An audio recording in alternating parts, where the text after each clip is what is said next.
All right, welcome back to the show, everyone. Hope y'all are having a good day so far. So I'm back with another Scap Attack reaction. The reason why is this is, how do I want to say it? This is not, I don't think this is his normal material here. This video is 18 minutes, and I haven't seen an 18-minute long Scap video in quite a while.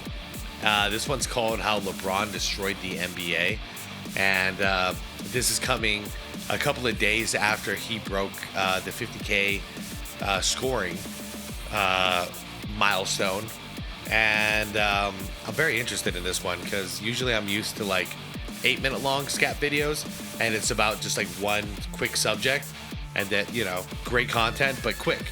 So this one is 18 minutes, and I'm pretty excited about that because, well, this is the stuff that got me into Scap Attack to begin with. Back in his origins was stuff like this, and let's just see. I don't want to talk too much because if I talk about assumptions, then I might just waste a bunch of time because I have no idea what this video is really going to be. I have not watched a single second of it. That's called trust. And I know Scap's going to put out a good video. So anyways, as I always do, link in the original video down below for you guys. That's going to be in the description. That'll take you to this Scap Attack video where you can also like and subscribe to the channel and all that good stuff. I know most of you at this point are subscribed to Scap Attack, but if you're not and you like this, well, there you go. Everybody, please leave this video a like. It helps my channel out a ton, and I appreciate y'all. Let's get into it. Let's do this. Let's see what it's all about. Well, for those of you who didn't catch it, Channing Frye recently went on an unhinged, delusional rant about how essentially Kobe Bryant and Michael Jordan's legacies are overrated and that it is the memory of those players that is destroying the NBA. Yeah, it's so dumb because that's like saying the original Star Wars trilogy from 1977 was so good that we can blame that. It's their fault that new Star Wars sucks. No, man, how about just make good Star Wars again? Why you gotta blame the greatness of the past? Lame by Channing Frye. Lame. Nostalgia is killing the NBA.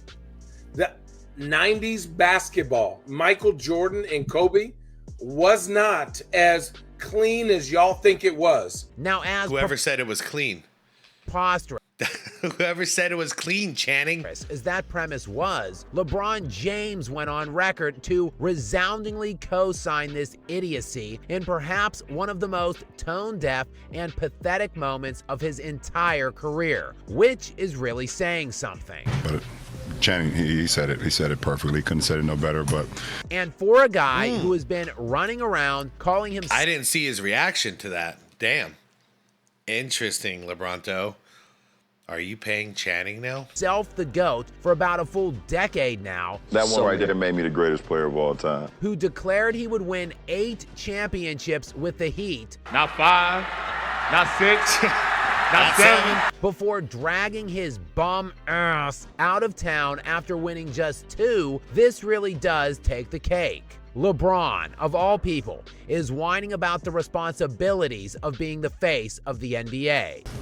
I've always taken that seriously and understood from the beginning what being a professional was all about and being a role model was all about. So LeBron. Role model? Like not on the court, maybe off the court? But you forgot the on the court role model part. Man, you and MJ kind of flip-flopped on that one, huh? Because MJ was a great role model on the court. Off the court, I can question a little bit. Says he didn't even want to be the face of the NBA. And said he don't want it. Obviously I didn't ask for it. But and sure, a guy who tattooed Chosen One on his back while he was still in high school, who has been crowning himself and calling himself king for the better part of the last 2 decades, right, and annoyingly going out of his way to repeatedly call himself the GOAT. Yeah, he never wanted it. obviously I didn't ask for it. But Perhaps most hilariously, though, LeBron seems to take some kind of exception with the way the media is treating these players today. So much so, methinks the gentleman doth protest too much. LeBron is concerned with media coverage. I don't know why do you want to be the face of a league when all the people that that cover our game and talk about our game on a day-to-day basis on everybody. I mean, have that responsibility. It's just weird. It's weird energy. A guy who I don't remember the last time anyone was ripping on Nikola Jokic. Just saying, we're not really ripping on Wemby. You know, I don't know. SGA's not getting ripped by the media, so maybe it's not everybody.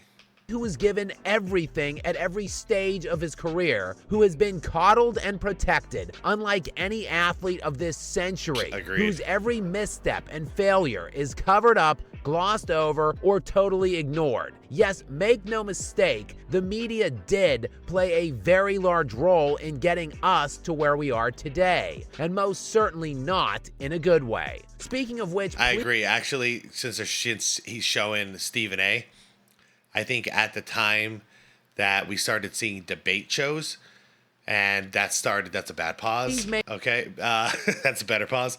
When we started seeing Skip Bayless and Stephen A., yeah, once that all happened and everything was, first take debating every subject, that did involve a need to bash one side in order to make the case. You know what I mean? So if we're having a GOAT debate, which they had all the time, I'm on Team Jordan. Well, you're on Team LeBron. Okay, well, I'm going to have to bash LeBron so I can prove that MJ's the better one, and then vice versa on the other side.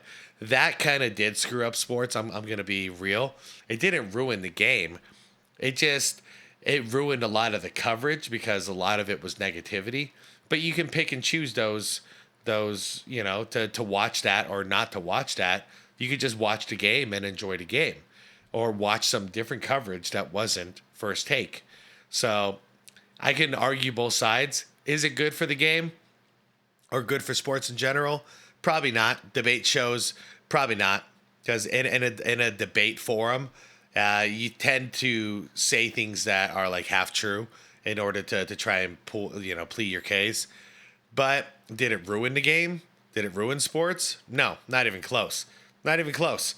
Because if it's great enough, then it'll stand on its own feet. No problem. Make sure to subscribe to me now if you haven't already, and turn those notifications on. I've been subscribed for yes, 2 years, man. The mass media actually did give Kobe Bryant more attention, respect, and praise when he was doing things that no one in today's league can even come close to, rather than celebrating a mercenary ring-chasing loser, perhaps taking the easy way out to eschew all levels of competition in every facet of the game wouldn't have become so fashionable among star players today. Yes, LeBron was already winning MVPs back in 2009 and 2010, while Kobe Bryant was dominating the NBA with a fringe one-time All-Star as his running mate, going to 3 straight finals and winning back-to-back titles against the very teams that eliminated MVP LeBron, who was favored in those series. Yep. Yet it was LeBron who was already seizing the mantle of best player in the NBA at the time, while taking those league MVPs. And yet LeBron continued to fail when it really mattered. That's why I like how Bird put it. He said, if you want to play basketball and have fun like I did with Bill Walton, play with LeBron. But if you want to play basketball and win and keep winning, play with Kobe. And those failures, whereas they forged all of his predecessors into the all-time greats they were, made LeBron snap out of the desperation to the realization he could never live up to Kobe. And that isn't my words. It isn't my assumption or my take. That is directly from Dwayne Wade's own mouth, on the record, on camera, on the Underground Lounge podcast. That's where Wade admitted that Kobe was just too dominant for himself and LeBron to compete with under ordinary standards. Yeah, I saw that too. How we gonna compete with that? So we got to do our thing. Because now Kobe has 5 championships.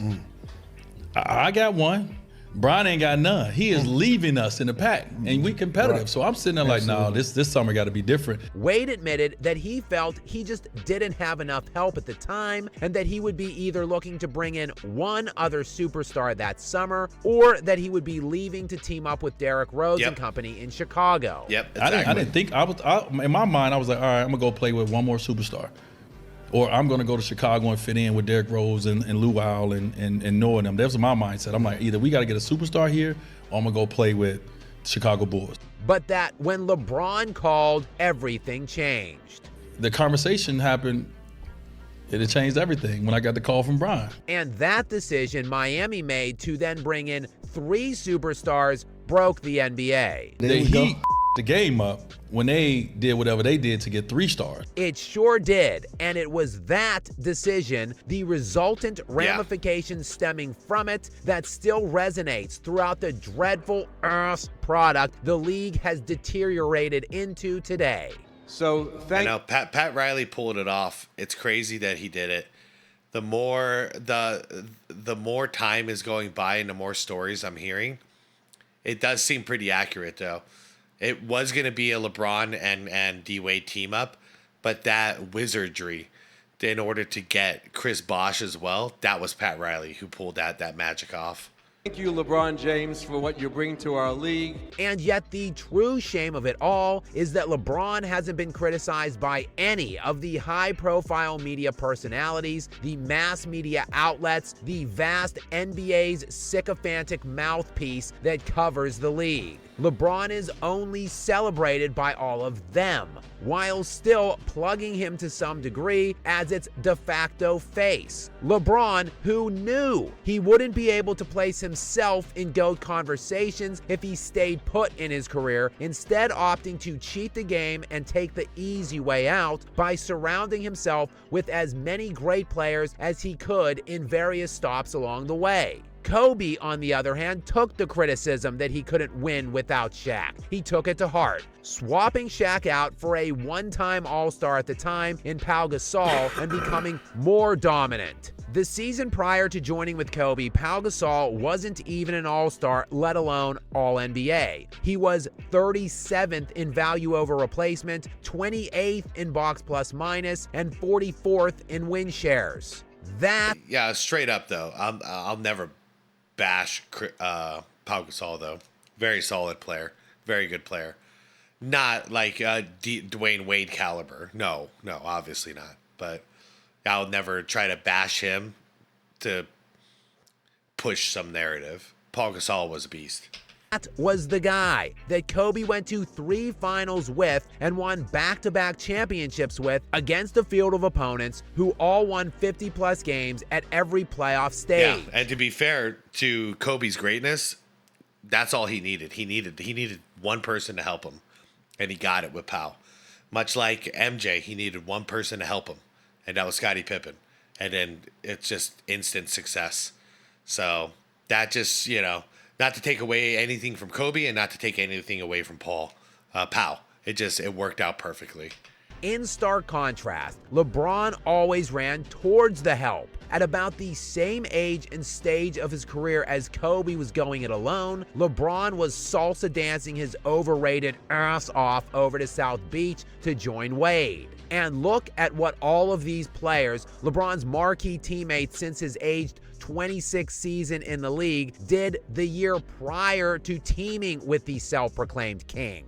Wade, in the 2009-2010 NBA season, was first-team All-NBA, second-team All-NBA defense, 10th in Defensive Player of the Year, 5th in MVP voting, and this is while he finished 4th in win shares, 2nd in box plus minus, and 2nd in value over replacement. So while Kobe was owning the league with a guy who prior to teaming with him wasn't even top 30 league-wide, LeBron in the exact same time frame went to a top 3 player in the league to snatch those cheap garbage rings with. And 4 years after that, he jumped ship again after not having the guts to stay in town for a second time now in his career. Yep. This stuff is hard. And you got to stay together if you got the guts. Wow. and you don't find the first door and run out of it. Damn. I don't remember him saying that. It's so damn true, though. I know. That's, if LeBron would have stayed in Miami for the rest of his career, I would have felt differently about it. I really would, because it would have been like, okay, maybe there was some real bad stuff going on in Cleveland, with the owner and all that. We all felt a little bad at that point, because it was like, dude, this owner is kind of stepping out of line. But, yeah, no, he just kept leaving. He just, the first sign of trouble, he left Miami too. And that's when I knew, like, this guy's he's just ring chasing. Like, there's nothing else to it. You can't blame anybody. It's just him. First sign of trouble. Uh-oh, time to run. Like Pat Riley said, find the first door and run out of it.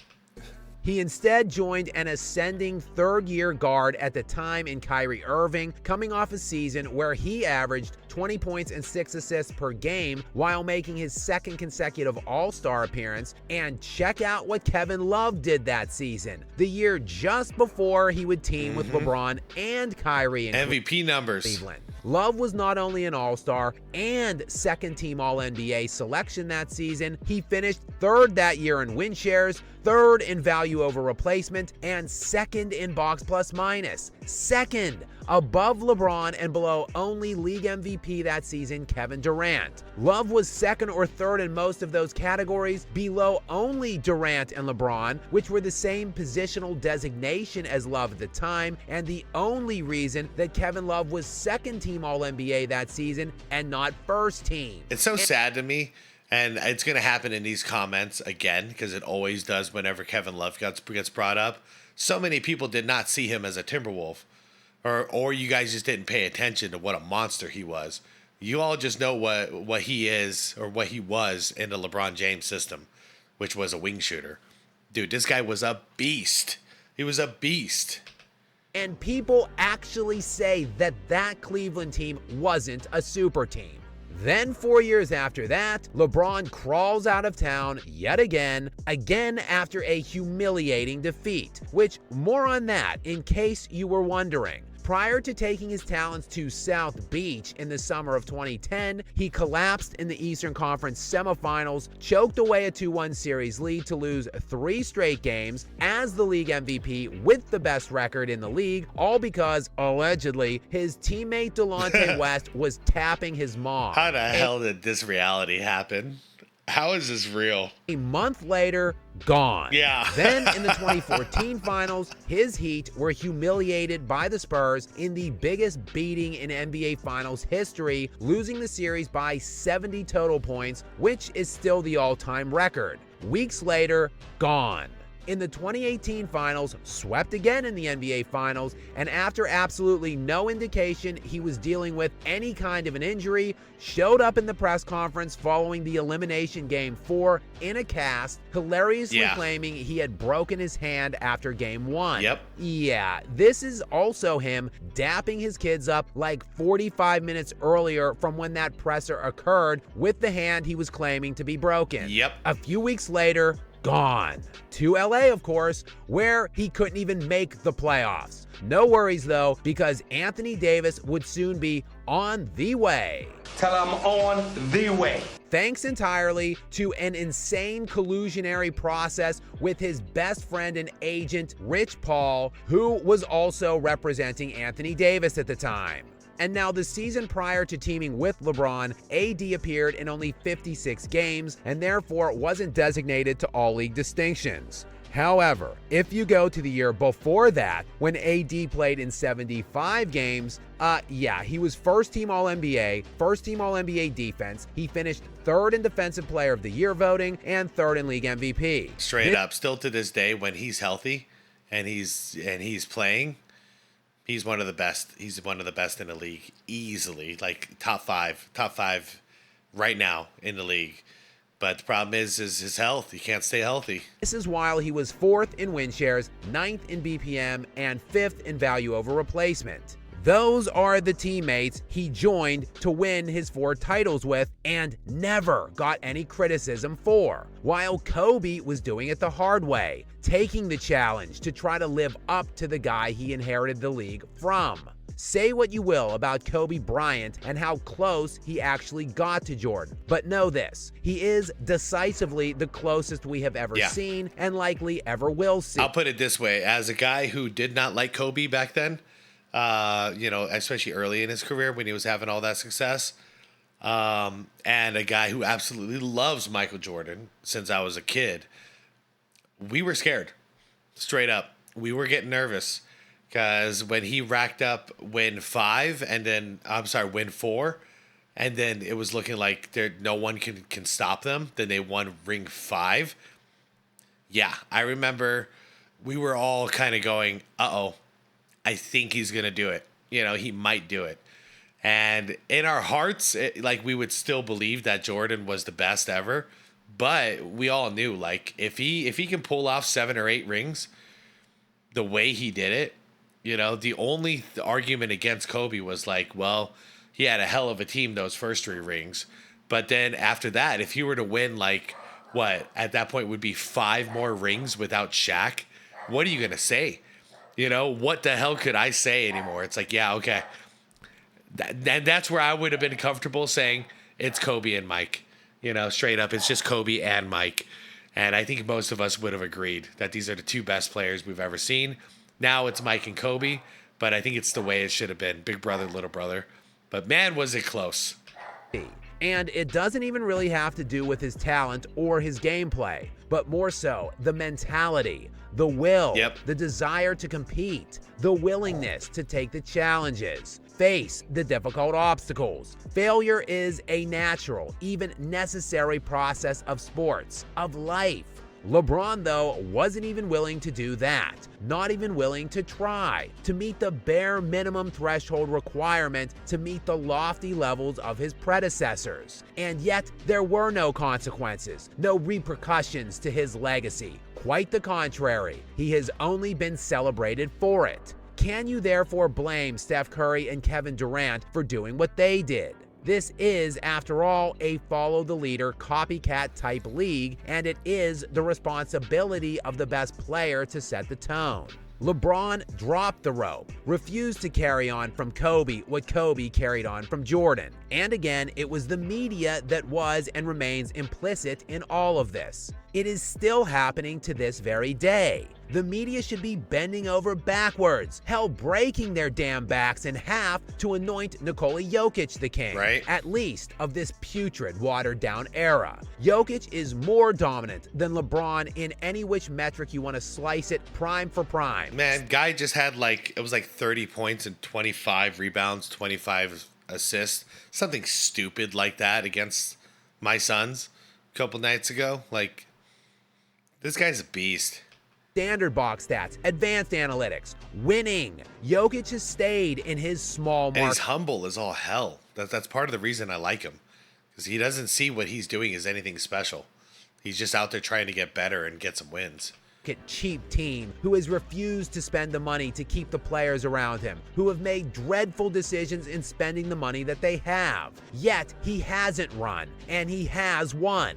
This is the kind of player who should be propped up. Yet the mainstream continues to cling desperately to this grotesque league destroyer. I wish it was Jokic, because he sets a better example for the youth. Hard work pays off. Don't make excuses. And he's the leader, so he takes that leadership role serious. He takes accountability for when they lose. And when they win, he spreads that to the team. So it's a team success. That's what Michael Jordan did. Kobe Bryant did that pretty well as well. And now LeBron was the worst we've ever seen. He wants all the credit when they win and takes no accountability when they lose. But here's Jokic, and he's doing it. And we need... I mean, it's too late for me. I already have my morals and my ethics, but for the youth, they need to see something like this, because it's been too many years of them watching LeBron and going, oh, that's what greatness looks like, and then emulating that. So that we have a whole society of people who are just not taking accountability for their own actions. And every time that they're involved in something that's successful, they're trying to take the whole pie for themselves. That's not the way to do it, guys. Like,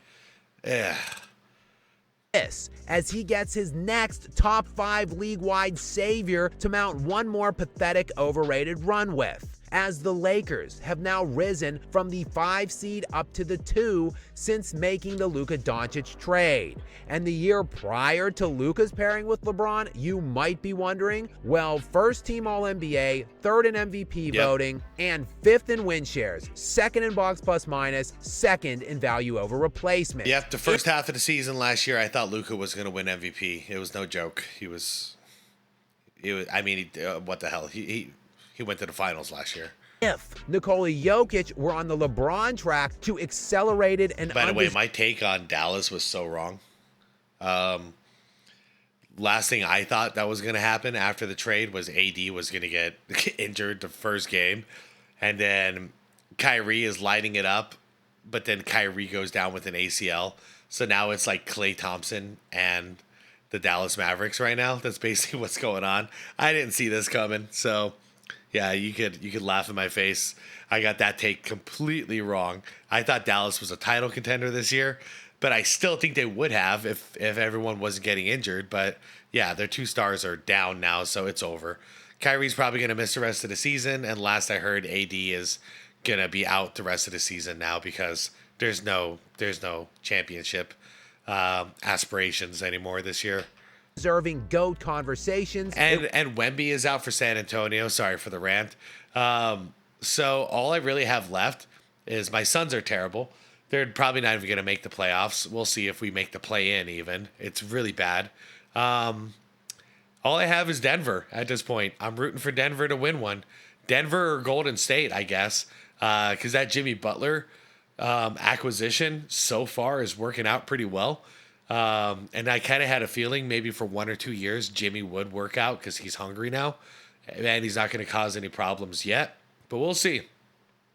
If I can have my way, it'll be Denver or it would be Golden State to win a championship this year. Everything else kind of sucks. Most of my favorite players are gone.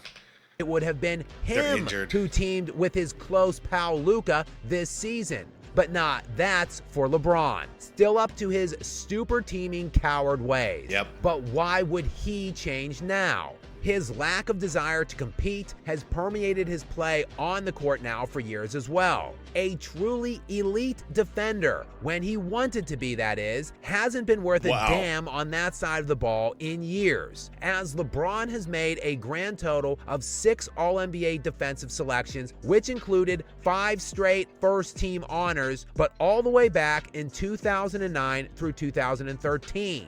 In those 5 seasons, he accumulated 26.1 defensive win shares, which is an average of 5.22 per season, while he averaged 2.7 per year for those 5 seasons in defensive box plus minus, with the final season of that span coming in his aged 28 year. From that season on to this present one, the 12 years that would follow, James has accumulated only 35.3 defensive win shares, an average of just 2.9 per year, while sitting at only 1.3 per year in defensive box plus minus. He has essentially been half the defender he was through his age 28 season from that year on. And yet the sycophantic, jock-sniffing media protectorate of his continues to endlessly drool all over his accumulated stats and longevity. That is while he has essentially been playing only half of the game for well over a decade to preserve himself for stat padding purposes on the offensive side. Yep, 100%. So again, I ask, why should any of the other great players care about competing on that end of the floor when LeBron clearly doesn't and is only praised for it? Yeah, that is the example he's setting. If you're great, then the other 4 players can play defense for you. You just have to play offense, because that's apparently what greatness means now. Play half of the game, not the full game. The NBA is fundamentally broken, and the chosen one, face of the league since the early mid-2000s, is the one who broke it. And now he sits back, pontificating on why no one wants to take over the torch from him. why no one wants the responsibility to clean up this trash heap he is leaving behind. And that is pretty much the crux of it. Why does no one want to be the face of the league today? Because the responsibility is even greater than it was before. It's not just about carrying the torch, maintaining the product at its current height. It's coming in and fixing the problems that their loser predecessor left for them to inherit. And that certainly isn't going to be an easy feat for anyone out there in today's league. Perhaps that person doesn't even exist in the league at the moment, but it would certainly behoove the media to get behind that guy when he does arrive, like their lives depend on it. And once again, these guys act like, everyone gets bashed in the media. Those two guys right there, SGA and Jokic, no one's bashing them. It's not happening. The fate of the NBA's life actually does. And for more on the media morons that helped destroy the league and the fraud king they slobbered over, check out this video. And please make sure to subscribe now to stay up to date with more from me. Until next time. Man, this was classic Scap Attack. I really enjoyed this. Excuse me, still sick. Yeah. Guys, I don't even know what to say in the outro though. Like, it's all there. I feel like we just documented his entire career. No, I mean, big picture, I'll just say this on my way out. Greatness is often emulated, right? And that's the greatest form of flattery, is to, replicate and emulate. So, LeBron, by playing one end of the court, complaining all the time, making excuses, blaming his teammates, all this stuff, he sparked great players that did a very similar thing. I'm thinking James Harden doesn't play defense and he just team hops all the time. Kevin Durant plays a little more defense than James Harden, but team hops all the time. And I never really see him take much accountability. And same with James Harden. They never take accountability. Luka Doncic, which is, he plays great on offense, never plays a lick of defense, and complains to the refs all the time. So I'm seeing a pattern here. So many other players, guys. I can go further down the list, but let's just stick at 3, right? So there's plenty of players like this that are only playing one end of the court, and they expect that royal treatment, right? Then you got Michael Jordan. Like, who the hell did he spark? He sparked guys like Kobe Bryant. Played both ends, didn't make excuses, didn't complain to the refs all the time. You get the picture. Didn't ring hop or ring chase, team hop.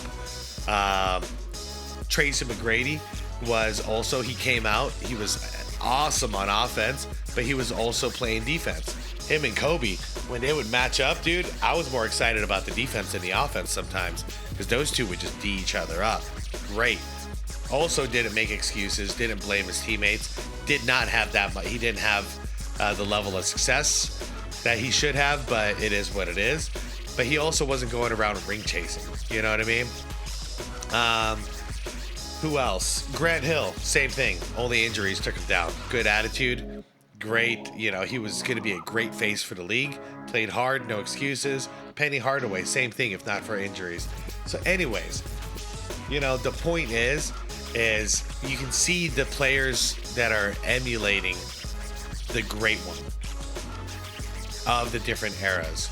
And man, I really like the greatness, the great players that Jordan spawned versus the players that LeBron has spawned, because the crappy attitudes that I'm seeing is just, and the lack of accountability that I'm seeing in these stars, it's terrible.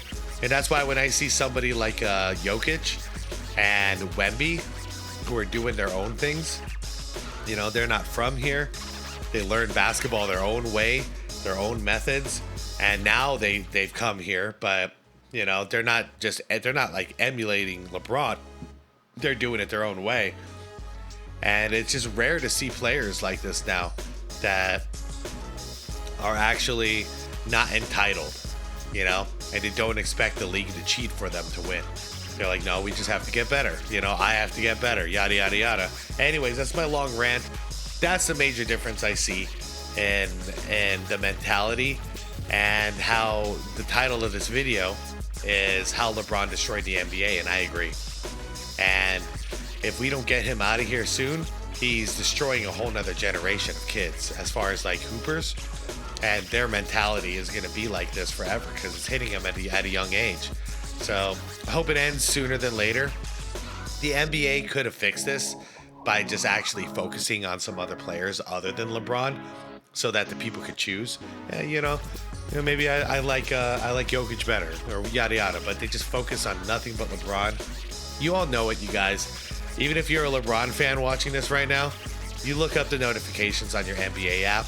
What do you see? Because last time I was hanging out with a buddy, and I was like, look at your past notifications, and I saw the last 7 out of 10 that one day was all LeBron. LeBron James this, LeBron James that, LeBron blah blah blah, and then there was only 3 out of those 10 that were about a different player other than LeBron. And I was like, dude, this is fucked up. Like, it's fucked up for the rest of the players. Anyways, guys, I'm out of here. Check out Scap's channel if you like this one. Like the video if you enjoyed this. Subscribe to the channel if you want more content like this. And hit that bell if you want to get notified for the next video drop. Sorry, guys. I lost my train of thought. I'm out of here, everyone. Thanks for watching. Peace out.